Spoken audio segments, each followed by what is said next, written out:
He wasn't a superstar, but he was plenty good enough. Yeah. Right, with protection and defense. Listen, I thought Nick Foles played well, obviously, against the Giants. Threw for a little more than 200 yards, had 4 touchdown passes. What he did was he was efficient in the red zone. They got touchdowns in the red zone. I still think that doesn't help the issue that they have. I don't think he's the answer quarterback in terms of winning a Super Bowl. It was a poor Giants defense that everybody's been running through like a hot knife through butter all season. Easy. They take it one game at a time. He has another test against a Raiders team, which has a very defense is playing much better over the last month of the season. So it'll be interesting to see what he does moving forward. There are 4 teams worse than the Giants on defense. Come on. Hot knife through butter. But That defense is terrible. Cleveland. Yeah, but he did some good things. He was efficient in the red zone. He did not turn the ball over. Oh, man, always had a big pick through the double coverage. Got sacked and fumbled, but they got away with it. That's a count. So win's a win. He did what he needed to do. So the uptick's not there for you?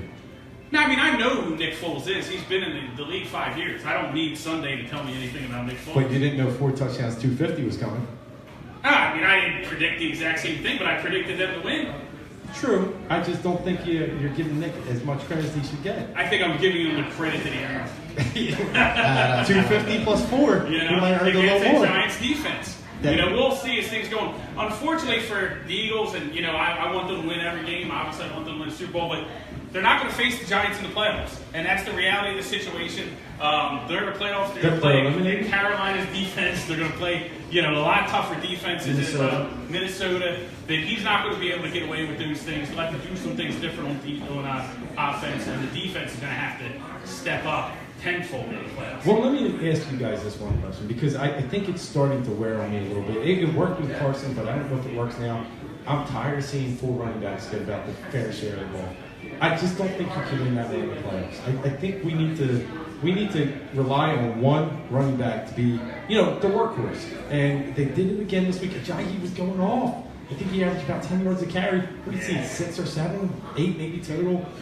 It wasn't enough. And then you're giving some now. The Barner is getting 4 carries in there. Yeah, I don't understand. The Barner thing doesn't make any sense to me. And when you're talking about Ajayi, like, do I think they need to just stick with Ajayi and give him every carry? No. Not every. I think that you can work one in, you can work Clement in a little bit.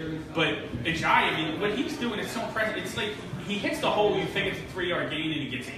And he's always getting a little bit more than what you see, you know, when you're watching the game. You're like, it's a little hole, boom, he gets 9, 10 yards, breaks away. So I definitely agree that they need to get him more involved, get his motor running. And these types of running backs, like Jay Ajayi, they get better as the game goes on. As they get more carries, they get more comfortable with the flow of the game, with the time of the game. So I do agree that he needs more carries. All right, it was 12 total, but, I mean, on the surface, he gets 12 out of 27. It just doesn't seem like enough right now. I agree with you. And he's the one guy that can home run. He can hit a home run. Mm-hmm. The other guys can't. I don't mind letting Blunt be the battering ram at the end of the game. Yeah. Trying to wear it. You know, well, the defense is already worn down, but just trying to take advantage of that wear down effect. But down the middle, we need more Ajayi. I don't know where you guys are at on that.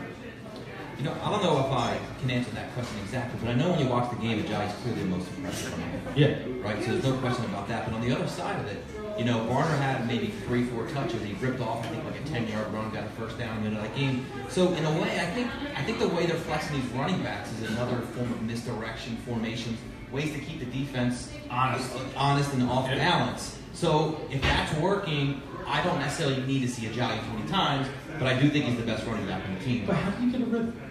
How do you let this guy, you know, you see holes? Well, it seems like the rotation is part of their rhythm. Ask the New Orleans Saints how they get a rhythm. They have 2. They have 2 running backs. 2, not 4. I still think that you can get a rhythm with 3. I agree with Mark that Warner really doesn't. Yeah, I said that. You did? Yeah. well, I agree with you. You're always sitting on Mark's lap.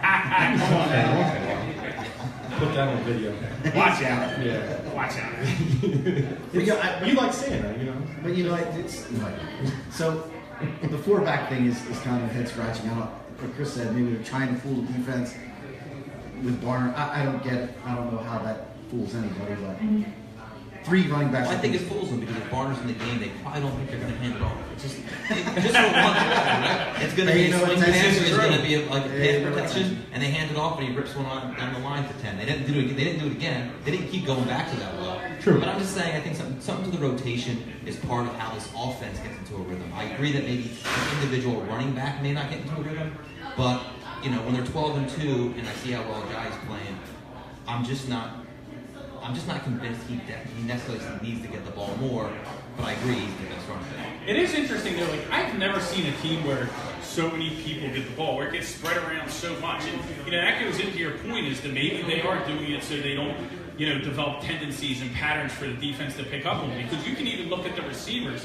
You have the way they spread it out between Nelson Aguilar, between Zach Ertz, between Alshon Jeffries. I mean, everybody's getting the ball consistently. But there's one thing that troubles me coming out of this game, and I know we can all focus on the defense. That's the big number on the board when you have 29 for the awful Giants. Mm-hmm. But when you average 143 yards rushing per game, and you only go in to get 108 against a 28th ranked rush defense, that troubles me. And I don't know if that's part of the Carson Wentz effect right there, where you can kind of stack the box. You're not worried about Nick Foles beating you deep. And also, Carson Wentz was able to beat you with his legs, too. I don't know if that's it, but that's one area I'm going to look at in these next 2 games, is if they're able to develop the run game, sustain it, versus Oakland and Dallas going into the playoffs, because they can't win in the playoffs without a solid run game. 108.